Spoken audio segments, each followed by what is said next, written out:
جادو کا کاٹ کرنا ہو یہ حرام ہے، اس لیے کہ کیا اسلام اتنا کمزور ہو گیا، کیا اللہ تعالیٰ اتنا کمزور ہے، کیا اللہ تعالیٰ کا کلام اتنا کمزور ہے کہ وہ کسی کالے جادو کا کاٹ نہ کر سکے؟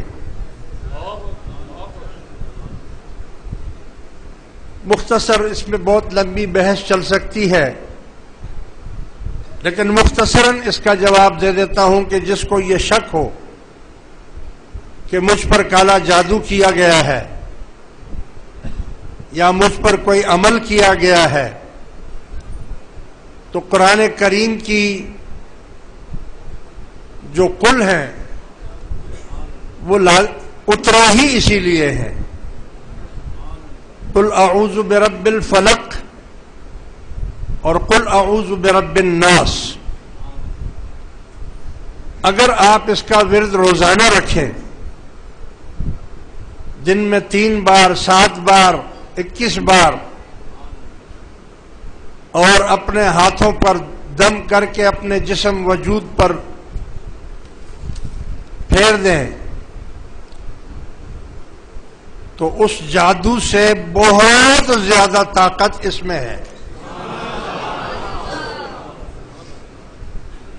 وہ خود بخود اس جادو کو ختم کر دے گا۔ اور اگر پھر بھی آپ کو شک ہے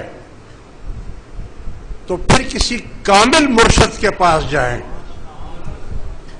اس کو جا کر عرض کریں، وہ آپ کو کے لیے دعا کرے گا، آپ کے لیے پڑھے گا، یا جیسے ہم آپ کو کہتے ہیں کہ جو بھی مقصد ہے یا جو بھی پریشانی ہے یا جو بھی جادو ہے یا اثر ہے، تو آپ 7 جمعے پورے کر لیں۔ یہاں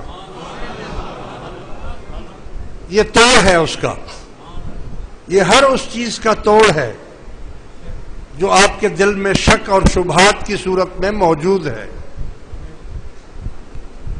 میں یہ نہیں کہتا کہ جادو نہیں ہوتا، ہوتا ہے، جادو برحق ہے، لیکن کرنے والا کافر ہے اور کرانے والا بھی کافر ہے، تو ہم ایسی جگہ جائیں کیوں کہ وہ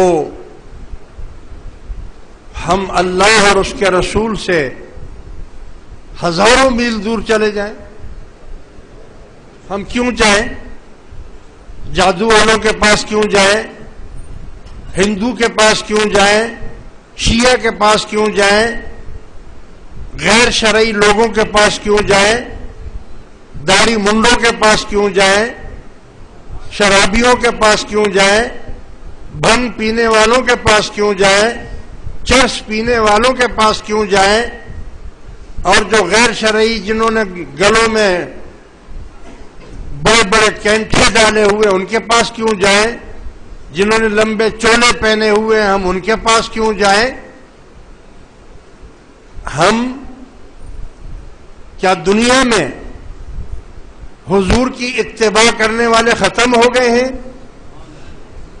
کیا دنیا میں ایسے مرشد آپ کو کہیں نظر نہیں آتے جو رسول اللہ صلی اللہ علیہ وسلم کی اتباع کرنے والے ہیں؟ ان میں چاہے کچھ ہے یا نہیں ہے، آپ وہاں جائیں گے آپ کا کام ہو جائے گا، مگر شرط یہ ہے کہ وہ شخص صاحب شریعت ہو، رسول اللہ کا عاشق ہو، حضور علیہ الصلوۃ والسلام کی اتباع کر رہا ہو، بدعت نہ کرے، کفر شرک کی باتیں نہ کرے، اور وہ دین اسلام کی طریقوں پر چلنے والا ہو۔ کیا ایسے لوگ ختم ہو گئے؟ عامل بڑھ گئے، عامل زیادہ ہو گئے اور ایسے لوگوں کا خاتمہ ہو گیا؟ نہیں۔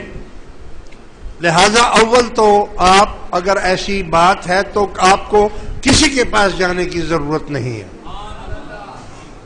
آپ قرآن شریف سے میں آپ کو اجازت دیتا ہوں سب کو کہ بجائے 2 قل کے 4 قل کا ورد روزانہ کریں، اپنی سہولت کے مطابق کریں. 3 مرتبہ قل یا ایھا الکافرون، قل هو اللہ احد، قل اعوذ برب الفلق، قل اعوذ برب الناس. اس کو اپنا ورد بنا لیں. جب آپ اس کا ورد بنائیں گے اور پھر آپ شک نہ کریں کہ میرے اوپر جادو ہے. پھر بیماری تو ہو سکتی ہے، بیماری تو ہو سکتی ہے کہ بھئی سر میں درد ہے، پاؤں میں درد ہے، پیٹ میں درد ہے، مگر وہ شک دل سے نکال دیں کہ کیا ہوا ہے، کیے ہوئے کا اثر نہیں رہے گا. اور جماعت اتنی اندھی ہو گئی ہے کہ وہ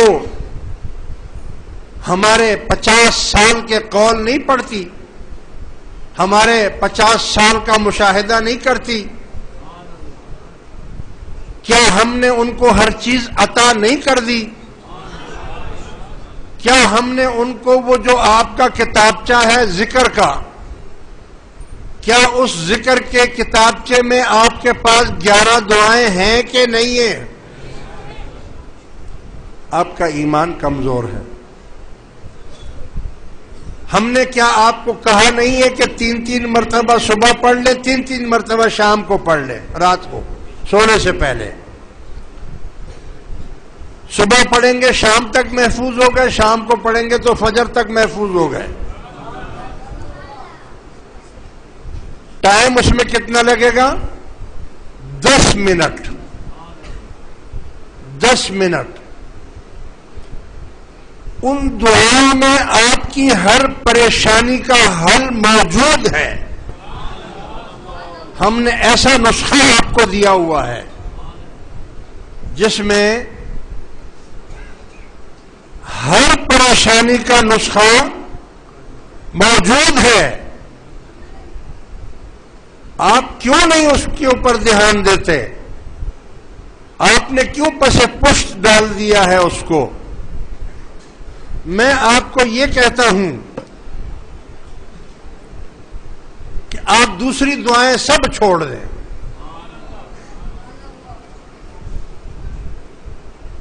قل پڑھیں جو میں نے بتائے،